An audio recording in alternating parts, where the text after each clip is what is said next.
మన ఛానల్ని first time చూస్తున్న వాళ్ళు ఎవరైనా ఉంటే లైక్ చేయండి, షేర్ చేయండి. మరిన్ని ఇంట్రెస్టింగ్ వీడియోస్ కోసం మన ఛానల్ తప్పకుండా సబ్స్క్రైబ్ చేసుకోండి. వీడియోస్ నోటిఫికేషన్ కోసం పక్కనే ఉన్న బెల్ ఐకాన్ని క్లిక్ చేయండి. అమ్మ, చదువు, ఉద్యోగం, పెళ్ళి, పిల్లలు అనే సైకిల్ తప్ప జీవితం లేదా ఆడవాళ్ళకి? నాన్న పోయినప్పుడు ఏమీ పట్టించుకోలేదు. తాతయ్య ఏ హక్కుతో మన జీవితం మీద నిర్ణయం తీసుకుంటారు? కోపంగా తల్లిని నిలదీసింది శాన్వి. పెద్దవాళ్ళని అలా అనకూడదు. రక్త సంబంధం, తప్పదు. నీ ఇష్టం లేకుండా ఏదీ జరగదు, సరేనా?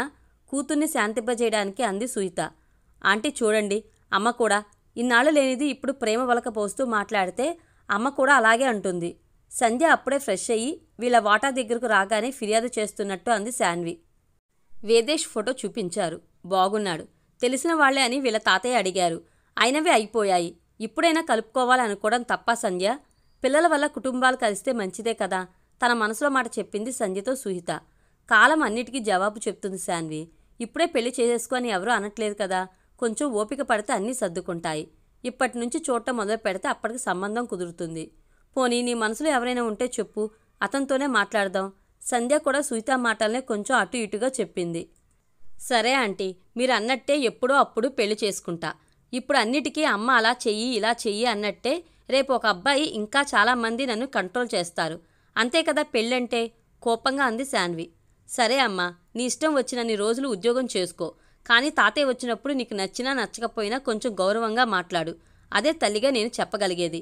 అప్పటికే ఆ టాపిక్ మార్చి వేరే విషయాలు కూతురుతో మాట్లాడటం మొదలుపెట్టింది సుహిత. మన పింకీకి 3 పిల్లలు పుట్టాయి. కింద వాచ్మెన్ దగ్గర పెట్టా, ఇంట్లో ప్లేస్ చాలదు అని అంటూ వాళ్ల పెంపుడు కుక్క పిల్ల సంగతి చెప్పింది. ఏంటి సుహిత, నువ్వు కూడా అలా అంటావు? తన మాటల్లో తప్పేముంది? మీ ఆయన పోయాక ఎప్పుడు సపోర్ట్ రాని మీ మామగారు ఇప్పుడు సంబంధం అంటే ఎలా ఒప్పుకున్నావు? కోపంగా స్నేహితురాలని అడిగింది సంధ్య. ఎంతైనా అత్తగారు వాళ్ళు. రేపు శాన్వి పెళ్లికి వాళ్లైనా పెద్ద దిక్కు ఉండాలి కదా, సంధ్యతో అంది సుహిత. ఈ విషయాలు ప్రత్యేకంగా మాట్లాడటానికి వాళ్ళు కలిసి వచ్చిన కాఫీ షాప్లో కూర్చుని కాఫీ తాగుతూ, ఏమోనే, దేవుడి మీద భారం నిట్టూర్చింది సుహిత. ఆ అబ్బాయిని ఎక్కడో చూసినట్టు ఉంది. ఎదురుగా చిలకా గోరింకల్లా ఊసులాడుకుంటూ ఉన్న యువజంటని సుహితకి చూపించి అంది సంధ్య. ఇంకెవరు సంధ్య? వేదేష్. ఆమె గొంతులో కోపం, ఆశ్చర్యం. ఇంకా నయం, నువ్వు మాట ఇచ్చావు కాదు. స్నేహితురాలికి ధైర్యం చెప్పింది సంధ్య. కొన్ని రోజుల తర్వాత, అమ్మా, తాతయ్య వచ్చారు. శాన్వి పిలుపుతో పూజగది నుండి బయటికి వచ్చింది సుహిత. ఏమా, కాళ్ళ దగ్గరికి వచ్చిన సంబంధం కాశీకి పోయినా దొరకదు అంటారు. వేదేష్కి ఏం తక్కువని వద్దు అన్నావు? కోపంగా అన్నారు శంకర్రావు. అన్నీ ఎక్కువే మామయ్య. పెద్ద దిక్కుగా మీరు ఇంటికి వస్తే సరే కానీ ఇంకోసారి ఈ మాట వద్దు నా దగ్గర, కొంచెం కటువుగా చెప్పింది. ఏంటో కలికాలం, మంచి చెప్తే ఎక్కద్దు అంటూ విసుగ్గా బయటికి నడిచాడు ఆయన, కోడలు పెట్టిన స్నాక్స్ టేబుల్ మీద వదిలేసి. సారు, అది అసలే పిల్లల తల్లి, దాన్ని చూసినా కరిచేస్తుంది, జరభద్రం.